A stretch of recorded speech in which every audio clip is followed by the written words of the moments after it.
আমন্ত্রণ জানাচ্ছি আপডেট সংবাদে। শুরুতেই জানিয়ে দিব গুরুত্বপূর্ণ শিরোনাম, এরপরেই থাকবে বিস্তারিত।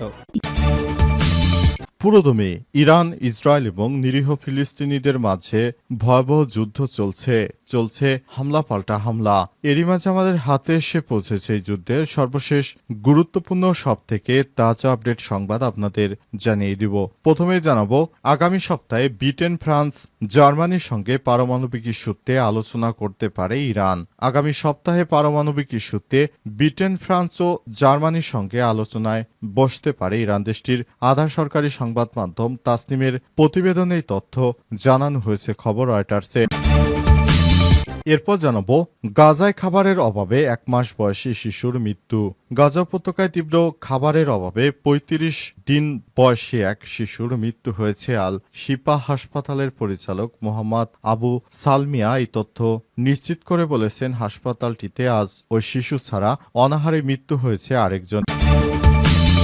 এদিকে পার্লামেন্টে বসে তাস খেলছেন মন্ত্রী, ভারত জুড়ে তোলপাড়। ভারতের মহারাষ্ট্রের কৃষিমন্ত্রী মানিক রাও কোকাটের বিরুদ্ধে পার্লামেন্টে বসে মোবাইলে তাস খেলার অভিযোগ উঠেছে। বিধানসভার অধিবেশন চলাকালীন ফোনে তিনি বিধানসভায় বসে তাস খেলছিলেন, এমন একটি ভিডিও সামাজিক যোগাযোগ মাধ্যমে ছড়িয়ে পড়ে। এরপরই তিনি সমালোচনার মুখে পড়েছেন। তবে এসব তার বিরুদ্ধে ষড়যন্ত্র বলে দাবি করেছেন তিনি। একটি ভিডিওতে বিষয়টি নিশ্চিত হওয়া গেছে। জানাবো, যুক্তরাজ্যে হু হু করে বিক্রি হচ্ছে আওয়ামী লীগ নেতাদের সম্পত্তি। এবার যুক্তরাজ্যে এক এক করে জব্দ হচ্ছে আওয়ামীপন্থী নেতাকর্মীদের অবৈধ সম্পত্তি। তাই এসব সম্পত্তি হু হু করে বিক্রি হচ্ছে, এমনটাই জানিয়েছে একটি সংবাদ মাধ্যম। এবং সর্বশেষ জানাবো, ব্যবসায়িক জীবনে রপ্তানি খাতে এমন সংকট কখনো দেখিনি বললেন এ কে আজাদ। 40 বছরে ব্যবসায়িক জীবনে রপ্তানি খাতে এমন সংকট আগে কখনো দেখিনি বলে মন্তব্য করেছেন হামিম গ্রুপের চেয়ারম্যান এ কে আজাদ। তিনি বলেছেন, যুক্তরাষ্ট্র নতুন করে যদি বাংলাদেশের উপর 1 তারিখ থেকে শুল্ক আরোপ করে, তাহলে 35% শুল্ক দিয়ে কিভাবে ব্যবসা করব। তিনি বলেন, ব্যবসা গুটিয়ে নেওয়া ছাড়া কোনো উপায় থাকবে না। সরকারের উচিত এখনই প্রয়োজনীয় ব্যবস্থা গ্রহণ করা। যদি তা না হয়, তাহলে গার্মেন্টসের উপর বড় ধাক্কা আসতে চলেছে। প্রিয় দর্শক, এতক্ষণ শুনছিলেন সংবাদ শিরোনাম, এবারে বিস্তারিত। তবে তার আগে বন্ধুরা, অনুরোধ থাকবে এই সংবাদটিতে একটি লাইক দিন। এই চ্যানেল আপনি নতুন হয়ে থাকলে আমাদের সংবাদটি দেখতে দেখতে চ্যানেলটি সাবস্ক্রাইব করে রাখুন। কমেন্ট করে বন্ধুরা আপনার মূল্যবান মতামত জানিয়ে দিন আপনি বিশ্বের কোন দেশ থেকে বা বাংলাদেশের কোন স্থান থেকে আমাদের সংবাদটি দেখছেন এবং শুনছেন। আর বন্ধুরা, গাজা যুদ্ধে আপনি যদি নিরীহ ফিলিস্তিনিদের ভালোবেসে থাকেন, কমেন্টে ইয়েস লিখে বিশ্ববাসীকে জানিয়ে দিন। সংবাদটি আপনার সোশ্যাল মিডিয়া ফেসবুকে শেয়ার করে বন্ধুদেরও দেখার সুযোগ করে দিন। এবারে বিস্তারিত। আগামী সপ্তাহে ব্রিটেন, ফ্রান্স ও জার্মানির সঙ্গে পারমাণবিক ইস্যুতে আলোচনা করতে পারে ইরান।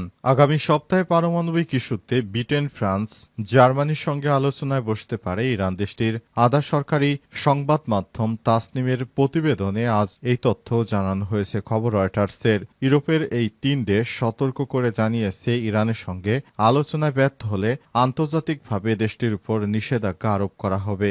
বিষয়টির সঙ্গে সংশ্লিষ্ট সূত্রের বরাত দিয়ে তাসনিম নিউজের প্রতিবেদনে বলা হয়েছে, আলোচনার বিষয়ে চূড়ান্ত সিদ্ধান্ত হয়েছে, তবে কোথায় এবং কখন আলোচনা হবে তা নির্ধারিত হয়নি। ইরানের পারমাণবিক স্থাপনায় ইসরায়েল ও যুক্তরাষ্ট্রের হামলার 1 মাস পর তথাকথিত ইউরোপের 3 ন্যাশনাল পররাষ্ট্রমন্ত্রীরা ইউরোপীয় ইউনিয়নের পররাষ্ট্র নীতি বিষয়ক প্রধান ইরানের পররাষ্ট্রমন্ত্রী সৈয়দ আব্বাস আরাকচির সঙ্গে ফোনে কথা বলার পরেই প্রতিবেদনটি সামনে এসেছে। পারমাণবিক ইস্যুতে 2015 সালে চীন, রাশিয়া, ব্রিটেন, ফ্রান্স, জার্মানি সহ ইরানের সঙ্গে একটি চুক্তি স্বাক্ষরিত হয়, কিন্তু 2018 সালে যুক্তরাষ্ট্র এই চুক্তি থেকে বের হয়ে যায়। তবে 2015 সালে চুক্তির মাধ্যমে মধ্যপ্রাচ্যে এই দেশটির পারমাণবিক কর্মসূচি সীমিত করার পাশাপাশি তার উপর দেশে নিষেধাজ্ঞা প্রত্যাহার করা হয়। ইউরোপের 3 দেশ জানিয়েছে, যদি ইরানে ইসরায়েল বিমান হামলার আগে যুক্তরাষ্ট্রের সঙ্গে শুরু হয় পারমাণবিক আলোচনা আবার শুরু না হয় বা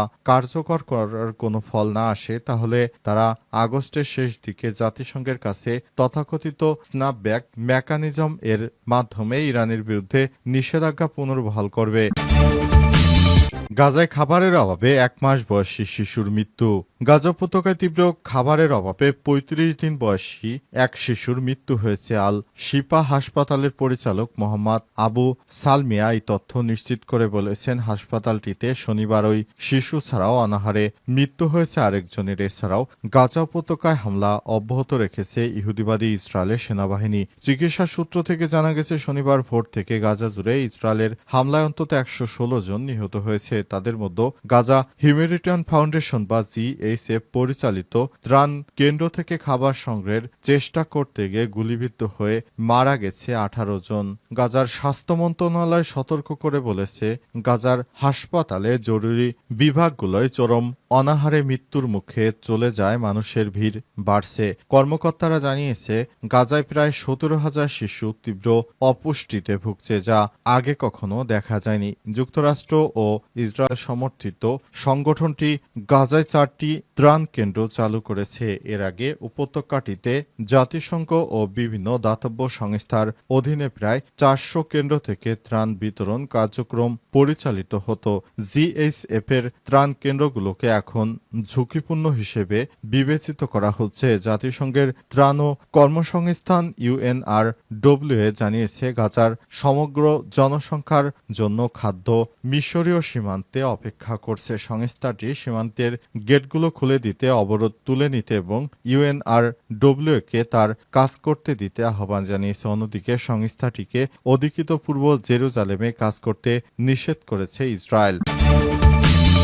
পার্লামেন্টে বসে তাস খেলছেন ভারতের মন্ত্রী, ভারত জুড়ে তোলপাড়। ভারতের মহারাষ্ট্রের কৃষিমন্ত্রী মানিক রাও কোকাটের বিরুদ্ধে পার্লামেন্টে বসে মোবাইলে তাস খেলার অভিযোগ উঠেছে। বিধানসভার অধিবেশন চলাকালীন ফোনে তাস গেম খেলার একটি ভিডিও প্রকাশের পর তিনি তীব্র সমালোচনার মুখে পড়েছেন। তবে এসব তার বিরুদ্ধে ষড়যন্ত্র বলে জানিয়েছে ওই মন্ত্রী। এই ঘটনার একটি ভিডিও এরই মধ্যে সোশ্যাল মিডিয়ায় ছড়িয়ে পড়েছে। এর ভিডিওতে বিরোধীরা ব্যাপক প্রশ্ন তুলছেন। এনডিটিভির খবরে বলা হয়েছে, জাতীয়তাবাদী কংগ্রেস পার্টি এনসিপি নেতা রোহিত পাওয়ার ভাইরাল ভিডিওটি সম্পর্কে ক্ষমতাসীন জোটকে আক্রমণ করেছেন। তিনি আরও বলেন, রাজ্যে অগণিত কৃষি সমস্যা, প্রতিদিন ৮ জন কৃষক আত্মহত্যার পরও কৃষিমন্ত্রীর কোনো কাজ নেই। মনে হচ্ছে রামি খেলার সময় আছে তার। এদিকে এই কাজের পক্ষে ছাপাই গেছে ওই কৃষিমন্ত্রী। তিনি বলেছেন, যখন আমি জানি যে ক্যামেরা আছে তখন আমি কেন সেখানে বসে খেলবো? আমি এই খেলা এড়িয়ে যেতে চেয়েছিলাম। আমি ২ বার চেষ্টা করছিলাম, জানতাম না কিভাবে এটি এড়িয়ে যেতে হয়, কিন্তু পরে গেম থেকে বেরিয়ে আসি। অসম্পূর্ণ ভিডিও ব্যবহার করে তাকে টার্গেট করা হয়েছে বলে বিরোধীদের বিরুদ্ধে অভিযোগ করেছেন কৃষিমন্ত্রী। তিনি বলেন, আমি এই ধরনের কোনো কার্যক্রমে জড়িত নই।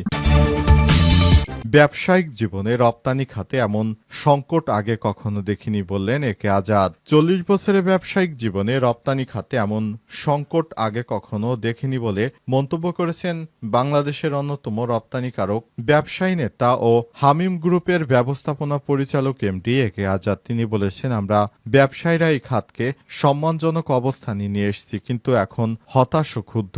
আজ রাজধানীর সোনারগাঁও হোটেলে দৈনিক প্রথম আলো আয়োজিত যুক্তরাষ্ট্রের পাল্টা শুল্ক কোন পথে বাংলাদেশ শীর্ষক গোলটেবিল বৈঠকে সব কথা বলেছেন তিনি। বৈঠকে দেশের বিশিষ্ট অর্থনীতিবিদ ও ব্যবসায়ী গবেষকরা অংশ নিয়েছেন। সম্প্রতি এক ব্র্যান্ড অংশীদারের সঙ্গে বৈঠকের অভিজ্ঞতা তুলে ধরেন হামিম গ্রুপের এমডি একে আজাদ। তিনি বলেছেন, সামনে আমাদের দেশের উপর ১ তারিখ থেকে শুল্ক বাড়িয়ে ৩৫% করা হচ্ছে। এই শুল্ক যদি আমাদের ঘাড়ে এইভাবে চাপিয়ে দেয় যুক্তরাষ্ট্র, তাহলে বাংলাদেশের তৈরি পোশাক রপ্তানিকারকদের জন্য খুবই দুর্ভোগের দিন অপেক্ষা করছে। কারণ এই রপ্তানি হঠাৎ করে আমাদের দেশে কমে যেতে পারে। কারণ যুক্তরাষ্ট্রের এই ধরনের পদক্ষেপ নেয়ার ফলে আমরা কোনোভাবেই আর আগের অবস্থানে যেতে পারবো না। আমাদেরকে ডাউন গ্রেডে নিয়ে যাওয়া হবে। অবস্থায় আমরা কোনোভাবে আগের পজিশনে যেতে পারবো না। সুতরাং সরকারকে ভাবতে হবে, কাজ করতে হবে। সরকার যেভাবে দায়িত্ব অবহেলা করছে এভাবে চলতে থাকলে আগামীতে যদি অতিরিক্ত শুল্ক বেড়ে যায়, তাহলে এই শুল্ক কিভাবে পরিশোধ করব? আর আমাদের যারা বায়ার আছে তারা বলেছে, শুল্ক নাকি সমস্ত কিছু আমাদের ঘাড়ে চাপিয়ে দিবে। এত শুল্ক দিয়ে কিভাবে পণ্য বিক্রি করব সেটা আমার মাথায় আসছে না। ব্যবসায়, পরিবেশ, জীবনে এটি আমাদের জন্য সবথেকে বড় ধরনের ঝুঁকি বলে মনে করছেন তিনি।